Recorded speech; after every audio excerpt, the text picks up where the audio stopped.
Gee, Brain, what do you want to do tonight? The same thing we do every night, Pinky. Try to take over the world. Thus would begin the dialogue of each episode of Pinky and the Brain. The opening song explained they were laboratory mice whose genes had been spliced. One is a genius and the other's insane. When we lived in Canada, we got rid of our TV right around the time that Bailey was a toddler. And I can still recall when she put her head into the spot where the TV had been and asked, "Where'd TV go?" When we moved to the United States in 1998, we got a TV again, and that is how we came to know Pinky and the Brain. In this sermon, I will explain my plans to take over the world. I will explain how these plans involve the Bible, even though I self-identify as an atheist. Now, I say involve the Bible. However, I can't really preach from the Bible as a holy book. Personally, that's not what I believe. Okay, I need to back up just a bit. These are not my plans. They were written down long before as a sixth principle of Unitarian Universalism. It is this principle that proclaims our take over the world plans as the goal of world community with peace, liberty, and justice for all. The good news is our plans are near certain to succeed. How can we be so confident? Because we have superpowers. Sure, there will be setbacks, but history teaches us we will succeed. When I left Jehovah's Witnesses, I faced a dilemma. On what basis would I move my life forward? I was now free from dogma, so how should I view the Bible? Since I self-identified as an atheist, one avenue open to me was mockery. Who better to mock the Bible than a lifelong student of the Bible who's now an atheist? I would love to report that I always resisted such. Even in the faith, though, we would sometimes have fun with various passages of Scripture. Some Bible verses like John 3:16 are so well known that they appear on bumper stickers and Forever 21 shopping bags. I could always get a smile from my daughters by asking why they never reference Jeremiah 5:8. I'm not going to tell you what that says, by the way. My daughters are here, so you can ask them afterwards. When some of our friends in Canada asked why in the world we were moving here, we said we just wanted to follow the example of early Christians, and we would open our Bible to Acts chapter 27 and read verse 12, which actually says, "Since the harbor was unsuitable to winter in, the majority decided they should sail on, hoping to reach Phoenix and winter there." I'm not making that up. It really says that. Eventually, I decided to embrace the Bible in a spirit of love and understanding. To be sure, this was not always easy. Consider the words of Jesus at Matthew 10:34-36. "Do not suppose that I come to bring peace to the earth. I did not come to bring peace, but a sword. I have come to turn a man against his father, a daughter against her mother, a daughter-in-law against her mother-in-law. A man's enemies will be members of his own household." I use these words to justify cutting off contact with my disfellowshipped father right around the time that Bailey, his granddaughter, was born. My shunning prompted my father to come back to the faith. As a result, I became even more smug. How ironic, all these years later, I would feel the sting of religious shunning myself. It would be so easy to read such words now and feel a loathing, and for a period of time, I did. Eventually, I decided to challenge myself to reread every word of the Bible, to wring out every bit of wisdom it contained, while accepting that some portions may actually be beyond simplistic moral justification. Fathers among Jehovah's Witnesses are expected to hold a regular family Bible study. Since I was the father of 4 girls, I found myself repeatedly drawn to accounts where biblical heroes were women. Maybe it was a secret UU. We could read through the book of the book of Ruth in one setting. The book of Esther we could read across 2 settings. My daughters would come to know biblical characters like Ruth, Naomi, Boaz, and little baby Obed. They would learn of Esther, the beautiful Jewish wife of Persian king Ahasuerus, how Esther and her cousin Mordecai outwitted wicked Haman to save the Jewish people. Just before the book of Ruth is the book of Judges. The last 3 chapters of Judges, 19 to 21, are perhaps the most difficult narrative to read, especially when one has been taught that all the words are inspired of God, profoundly true, and always beneficial. James chapter 1, verse 27 encourages Christians to look after orphans and widows in their distress. While I was never a literal orphan, growing up living on welfare in the home of an alcoholic, where I was the only one who went to religious services, made me a kind of spiritual orphan. For me, congregation life often involved being on the receiving end of kindness. Just at the time that I met Wendy, I had been taken in by an older couple in the congregation. As I recall this now, it seems kind of remarkable. Here I was, dating Wendy when I had no home or car. Reminds me of a scene on Fiddler on the Roof. Tevye is contemplating the match between the poor tailor and his daughter. What kind of match would that be? He has absolutely nothing. But on the other hand, things could never get worse for him, only better.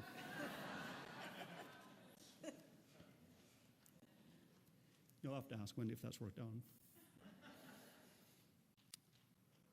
I was thrilled to be in the home of individuals so strong in the faith. They never fail to read the assigned Bible reading for the week. Right around this time, we covered Judges 19 to 21. The wife of the couple grumbled just a wee bit about how the account was presented.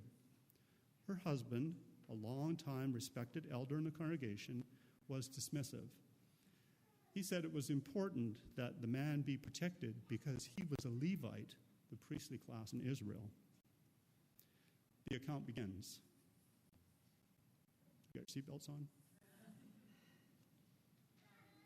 Now a Levite who lived in the remote area of the hill country of Ephraim took a concubine from Bethlehem in Judah. But she was unfaithful to him. She left him and went back to her parents' home in Bethlehem. At first, the account is not too bad. In fact, the hospitality of the father-in-law is delightful. He keeps insisting that the Levite stay, and it's only by the 5th day that he's finally able to leave, delayed as he was by his father-in-law. The account continues. When they were near Jebus, and the day was almost gone, the servant said to his master, "Come, let's stop at this city of the Jebusites and spend the night." His master replied, "No, we won't go into any city whose people are not Israelites. We will go on to Gibeah." When they reach Gibeah, the sun has set.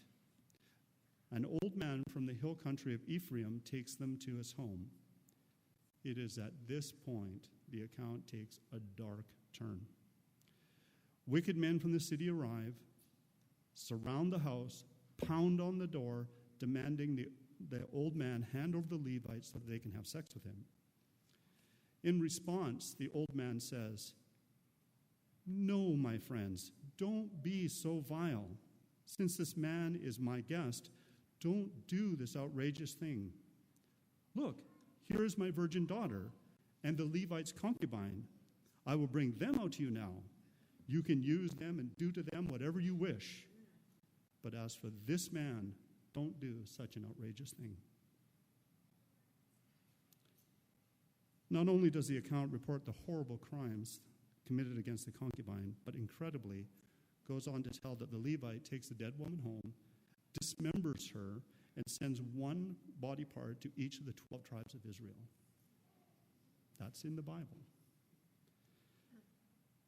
The chapter ends with everyone saying, "Such a thing has never been seen or done, not since the day the Israelites came up out of Egypt." When the tribe of Benjamin refuses to turn over the wicked men, it leads to civil war. Thousands of Israelites are killed before Benjamin is subdued. In the process, the tribe of Benjamin is nearly wiped out. What truth and meaning can we possibly find in such an account? The first and most obvious is the progress humanity has made since those days. In the modern world, it would be shocking to hear that a man sought to protect a house guest by offering his virgin daughter and a concubine to a mob. In those days, women were considered owned property. In most of the modern world, holding such a view now would be considered shocking. Reflecting on the long arc of progress can help us not lose our footing. Second is the problem of misguided passion and tribalism. Israel wanted to punish the wicked men of Gibeah. Benjamin would not agree, and civil war ensued. When a nation goes to war with itself, nothing seems right. It is like a failing marriage that ends in divorce. Yet, for economic and practical reasons, the couple has to remain under the same roof. The author of Judges seems to be aware of this problem.